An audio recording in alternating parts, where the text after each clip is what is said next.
I'm going to be here for a while. You can sit down, relax. We got plenty of time together. It's all okay. Speaking of Celergize morning, you probably have been asking yourself some questions about when is the best time of the day to take it? How do I combine it with patches? How do I take all of that information that was presented yesterday and combine this into a daily program or schedule so I have a system that I can use for producing predictable results? So that's what we're going to be talking about now, is about designing a schedule. So the first thing, as you hear me say very often on our LifeWave Connect, is that I am not a medical doctor. I am not providing medical advice. We are not making any type of medical claims. So if we're all okay and good with that, what I would recommend that you do, if you find something here that is of interest, take this to a practitioner so you can customize this and design it into a program that will suit your particular needs, since everyone is going to be different. So some of the objectives that we have in this daily program is, first, we want to spend the minimum amount of time to produce the best results. Everyone's time is very valuable. We're valuable with time that we need to spend with our families, at our business, so we may not have a lot of extra time to put into a health program. So we want to look at strategies so we're not in a gym 2 hours a day, for example. You're welcome. Make sure that you have your foundation in place. So if you don't have a healthy diet, if you're not exercising, if you're not hydrating, don't expect to get the best outcome or the best results. This is a holistic program, and we need to think about this in its entirety. So getting your healthy nutrition, and that can mean a variety of different things, which we'll discuss. Having a daily program of exercise, even if it's something at a minimum.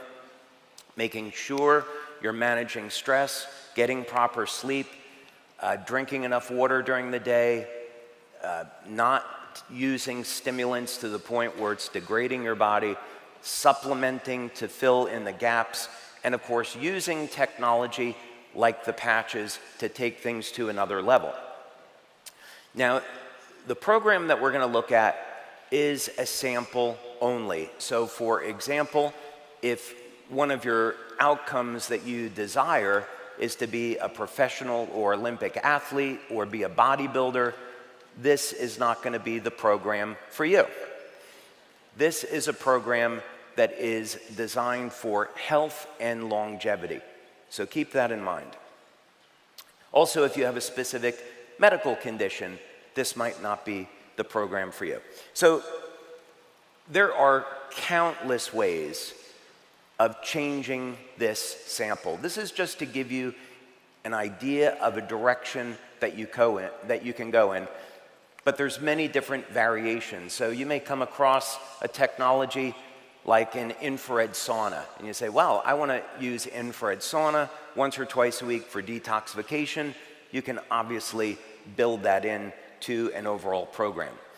And speaking of that, I haven't attempted to include any number of other therapies that you might want to try. So, for example, one of the technologies and therapies you hear me talk about regularly is ozone therapy. Getting IV ozone therapy, hyperbaric oxygen as a means to supporting an overall program of treating a variety of different diseases. We haven't included any of those things. Okay, so first thing is you want to start off your day with the correct mindset. And part of that is meditation or prayer. Now, there are clinical studies that show, and I have one here as an example, that prayer is shown to not only improve your mood, but also reduce stress. So, When I wake up in the morning and I wake up next to my beautiful wife, the first thing that I do is tell her how grateful I am that I have the opportunity to wake up next to her each morning. So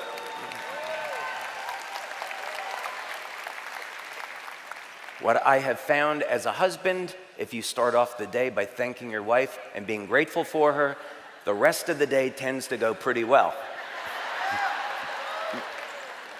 So husbands, take notice. And I think the same is true with God. If we pray and give thanks to the Lord, who has blessed us with so many incredible things in our lives, if we start off the day with prayer, it's an awesome thing. So I would encourage you to do that. Okay, now, many times of the day that you could exercise, I usually wake up at 5:30, 6 a.m., and then I head straight to the gym. And I have a gym in my home, so it's relatively easy. I wake up, I take a few minutes to prepare, get my clothes out, set the day, and then I head to the gym. And given how hectic and long my days are, being able to go to the gym is therapeutic. So I encourage you to set aside that time in the morning to exercise, and that can be a quiet space. Now, there's a few different options here which are pretty interesting. Many people use coffee as a pre-workout. They use a variety of different pre-workout formulas. Could be branched-chain amino acids, could be nitric oxide. Many of you may want to try to use X2O along with an amino acid formula as a pre-workout. There's a lot of options here. I want to talk to you about a variety of different options. First, with caffeine. This is a really interesting one.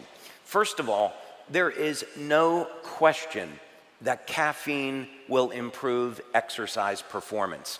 As a matter of fact, for the Olympics, if people consume too much caffeine and they get blood tested, they can be banned from competing. So no question, caffeine improves exercise performance. The problem is that it induces a lot of oxidative stress on the body. So you have to use it with caution. Now, there's an interesting way to use caffeine, and that is if you have it before exercise, not only will it improve exercise performance, but it will assist in the damage that occurs to muscle tissue, so that when you go into a state of rest, that you can build more muscle. But the key here is not to have the caffeine post-exercise. If you use Celergize as a pre-workout, that contains citrulline and potassium, and both of those will fuel the production of nitric oxide. Nitric oxide, likewise, will increase exercise performance and is suitable for pre-workout. Those among you that have injuries that have been difficult to heal, or let's say that you have a loss of cartilage, there are now new studies that show if you take amino acids before exercise, and this is now I'm referring to resistance training, it will drive those amino acids into the muscle tissue and you'll get better muscle protein synthesis. So having that window of time, and if you also add, if you're looking to generate new cartilage, getting a collagen supplement and vitamin C, which triggers collagen, which triggers cartilage production and collagen production, will assist in repair of damaged tissue in the body. So nutrient timing is extremely important. And here's a study that will reference that. Okay. Now, when you get to your resistance training or your cardio, you have a number of interesting options here. And you don't have to be in the gym 6 days a week to get the best results. What's interesting is that Steve and Gina love that idea. And you know what's extraordinary about that is Steve is a world champion athlete. And Steve loves to train and be in the gym. So, but I know you appreciate time and efficiency. So you don't have to be in the gym 5 or 6 days a week. As a matter of fact, if you speak with exercise scientists, you speak with professional bodybuilders, which we've worked with a lot of Olympic professional athletes, bodybuilders over the years. And interestingly enough, many of them say that the biggest breakthrough in bodybuilding was when people went to only exercising one muscle 1 day per week. And there's a variety of ways of doing that. And that's because if you're applying a lot of pressure to the muscle, you're also creating damage to the tendons. So your muscles will recover within a period of about 2 or 3 days, but your tendons need more time to recover, 5 to 7 days. So if you're doing the work, you can actually recover. You only have to exercise a specific muscle group once per week, if the resistance is there. So these are very, very powerful tools. So a potential strategy that you could employ is to do your resistance training twice a week. So you break down the muscle groups into pushing and pulling groups, for example. And you do your resistance training twice a week and your cardio twice a week. So lest you think that this isn't going to do anything, let's look at an interesting approach here. Now, this would be a technique, a strategy that you could use if you hadn't exercised in a very long period of time. Time does not permit us to have a discussion on how to incorporate various strategies of volume into exercise, meaning multiple sets, multiple repetitions, what is the right range. All depends on the outcome. Again, if you're looking just to be in shape, that's one type of exercise. If you're looking to go to the extreme and be a professional athlete or bodybuilder, totally different strategy. So let's say you're an average American who doesn't really like to exercise, doesn't get into the gym. This is not Renita Brannon. We're going to take someone that maybe doesn't like to exercise and wants to put in the minimum amount of time. Maybe you haven't been in the gym or trained for 10 years.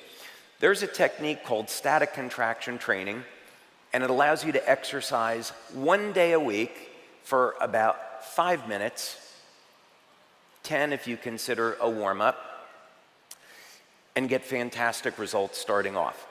There's only 5 exercises, and you work out 10 seconds per exercise to start. I have this equipment in my home because we're doing a clinical study on it. So your entire workout is 50 seconds.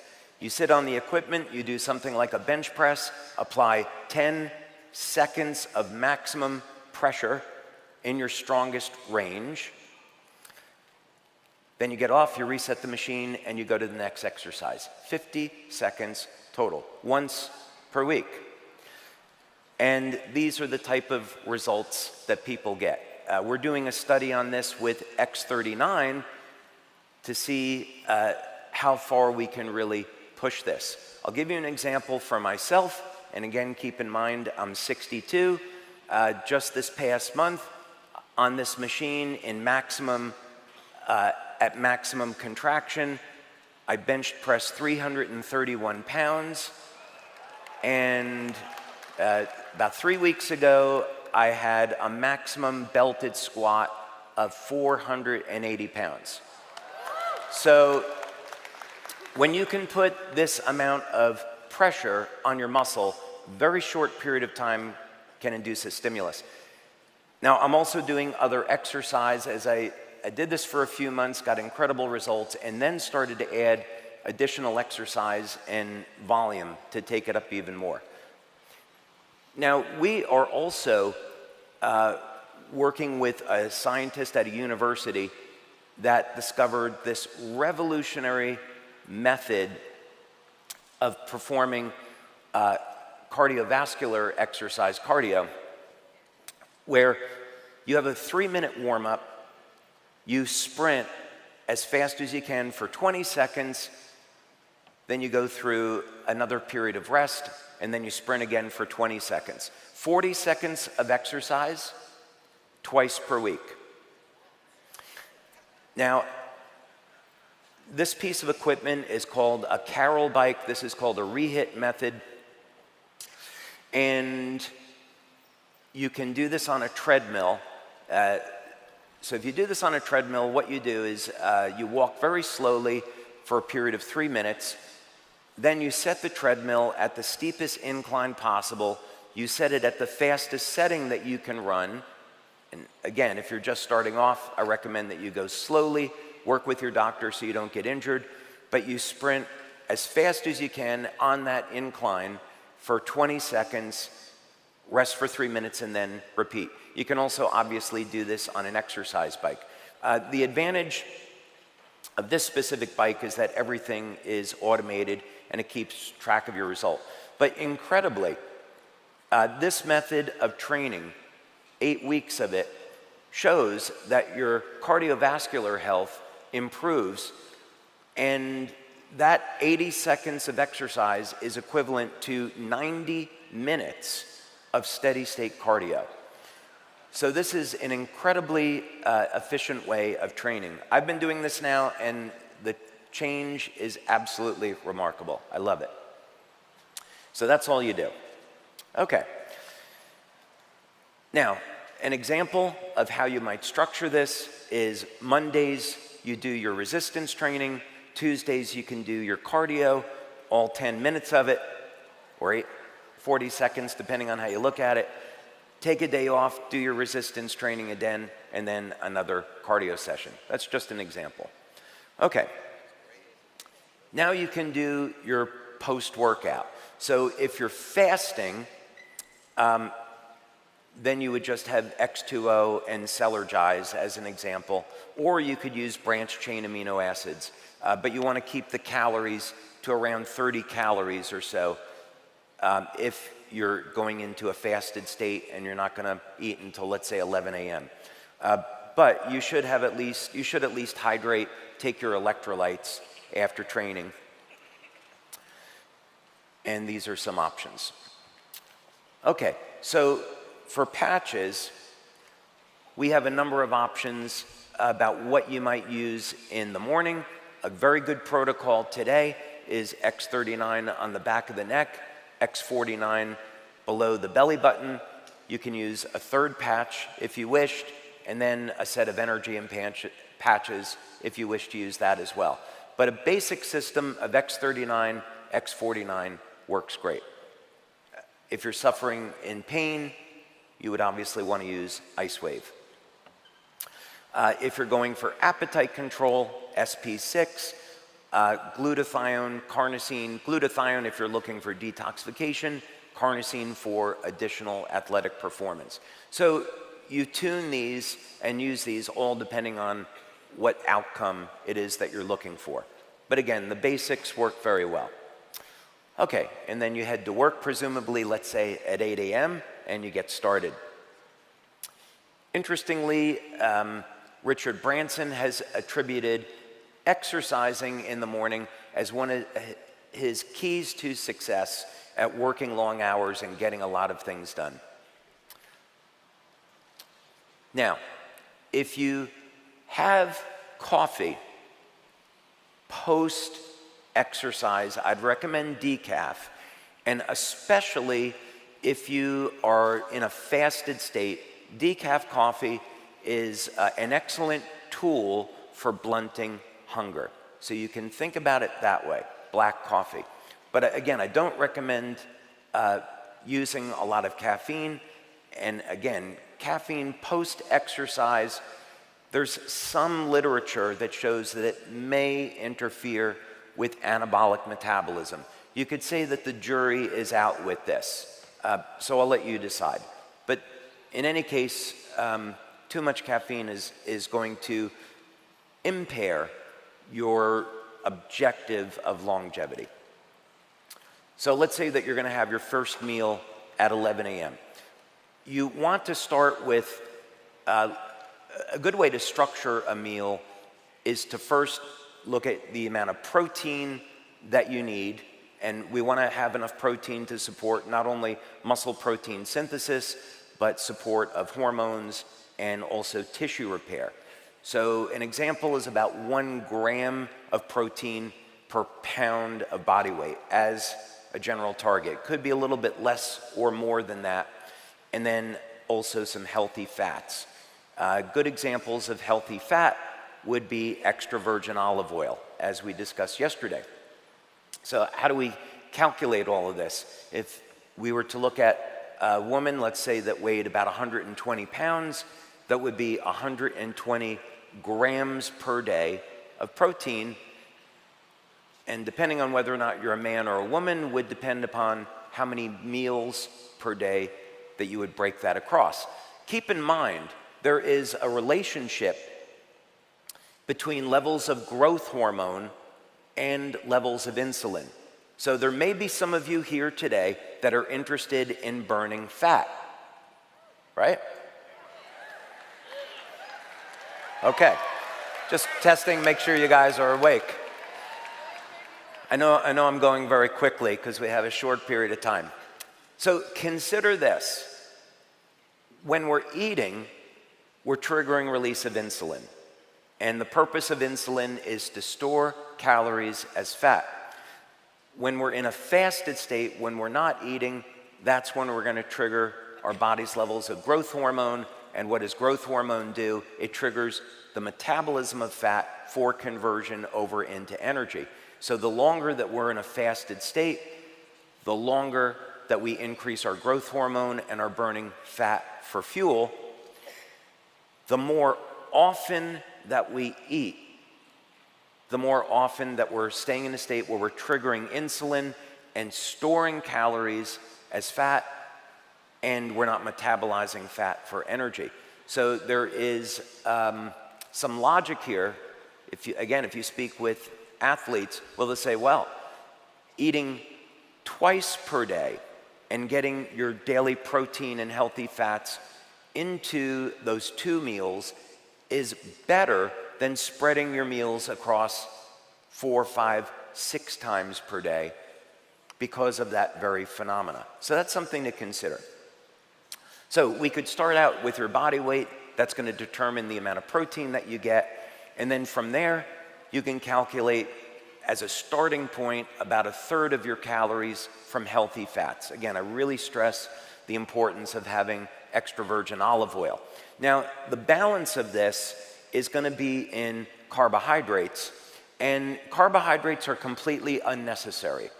You don't need carbohydrates as for survival. Your body can be completely driven off of proteins and fats. So with that extra 1/3 of calories, you can shift that between additional fat, additional protein, but it doesn't have to come from carbohydrates, and in fact, it's probably desirable that it doesn't come from carbohydrates. It also could mean that you could take the amount of carbohydrates down to about 10% or so and still get all the advantages of a low carbohydrate diet without having to go into ketosis, for example. Okay, let's keep this moving along. And we covered this a little bit yesterday about extra virgin olive oil, so I'm not going to spend a lot of time on that now, but there's too many reasons to list as to why you should be consuming this each day, and maybe someday, I don't know, I'm not making any promises, maybe there will be a light infused olive oil. We'll see. But keep in mind, many people resort to using drugs like Ozempic for weight loss, and you have to balance this out between the negatives of being overweight. But keep in mind that olive oil is effective at triggering GLP-1. So you can actually get the benefits of something that activates GLP-1 without having to go to Ozempic. Now, in terms of overall life extension, when we're looking at nutrients to supplement with, one thing that's interesting is plain old vitamin B3, niacin. Niacin, of course, has many different forms. You could be taking a regular niacin, niacinamide, the inositol-based form of niacin. But the important thing is that this will contribute to formation of NAD, and NAD, of course, resets two of the sirtuin genes to a more healthy state. You could spread out your meals over 3 times, taking a healthy snack in the afternoon, and then dinner. Again, I'd strongly encourage eating early so it doesn't interfere with the quality of your sleep, and having that be focused on protein and healthy fats. About 8 p.m., you would remove your daytime patches, and this would be a time around 9 p.m. or so to have your Celergize PM. And we discussed the formula yesterday, so we won't get into that now. You can apply the evening patches now, and you have a variety of different options. So obvious choices would be Silent Nights, Eon, Alavida. Eon is an excellent choice because it reduces stress on the nervous system. If you have any inflammation in the body, Eon helps to manage that inflammation. On a long speaking day like this, I'll put the Eon patch on my throat in the evening, so this morning I'm all fresh and ready to go, and lots of opportunities for different patch placements. Glutathione I would not recommend as an evening patch because it causes detoxification and you may end up with a headache in the morning. So just be aware of that. If you're going to use glutathione at night, make sure that you're properly hydrated. Carnosine, because carnosine is stored in the brain. Some of you that use the carnosine patch in the evening, you may find that you're mentally alert the whole night, or it gives you very intense dreams. Some of you may want those intense dreams. That's up to you. So that's something to consider. And then let's say that you were going to get to sleep about 11 o'clock or so. Make sure that you're taking the time to think about the environment that you're creating for your sleep. So make sure that you're not getting any excessive light into the room. Don't use cell phones, tablets about an hour or so before going to sleep. There's been some studies that have shown if you keep your feet warm, it improves circulation and improves the quality of sleep. So there's a number of these different biohacks that you can do to improve the quality of your sleep. Then just 2 interesting notes on some research that we're doing on what we've learned from lobsters. Interestingly enough, lobsters have a diet that's very rich in clams, and clams is the highest food source of vitamin B12. And why is that important? It's because B12, methylcobalamin, is a methylation factor and is responsible for controlling gene expression. So we're looking at using B12 in a new and novel way to reset genes to a more youthful state. And we're learning this from lobsters. And then astaxanthin. Astaxanthin is also found in lobsters, and interestingly enough, I don't have time to get into it today, but the clinical studies on astaxanthin show that it's responsible for repairing and protecting DNA. And what we found through our studies is that if you take the numerical data in the story of the tree of life, it points to the exact wavelengths that are found in astaxanthin that are responsible for repairing DNA. So in other words, the tree of life predicts what happens in lobsters with astaxanthin that prevents the lobsters from aging. I think I said that right. Okay, so that's a very interesting supplement. Okay, so that's a lot of information. Sorry to hit you with it so quickly, but we do need to keep some things moving along.